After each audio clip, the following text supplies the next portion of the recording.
Very much, Chris. Now, in Navy news, there appears to be a growing problem with illegal charters. And with summer just around the corner, a lot of people will be looking to charter a vessel.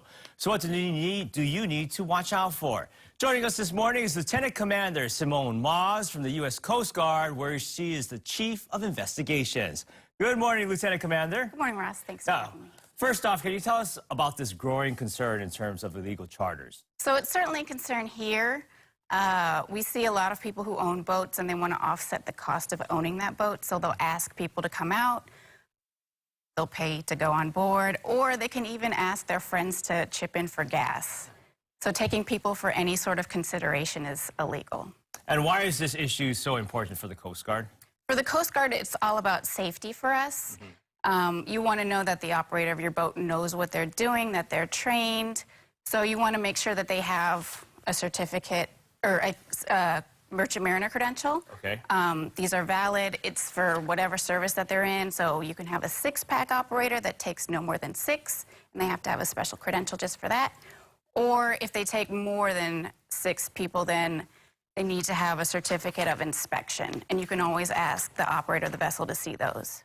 So when people are out there looking to charter a boat, what should they look for in terms of it being a legal charter? So they should always look, they can always ask for the operator's credential.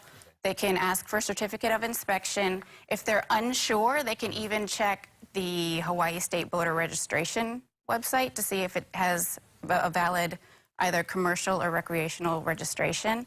Or they can give us a call if they're really unsure. So what's the penalty if someone is caught with an illegal charter? So the fines can be pretty severe depending on what the exact infraction is. And sometimes they can go up to $90,000, or we can take possession of the vessel. What else should people know about chartering a legal charter, or you want to say? They should really make sure that the vessel is legal.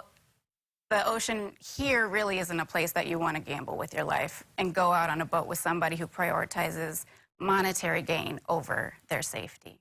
And it's all about safety, especially for the Yes. U.S. Coast Guard. Yes. All right, thank you very much, Lieutenant Commander, for joining us this morning and dropping all that information on us, especially you. with the summer right around the corner.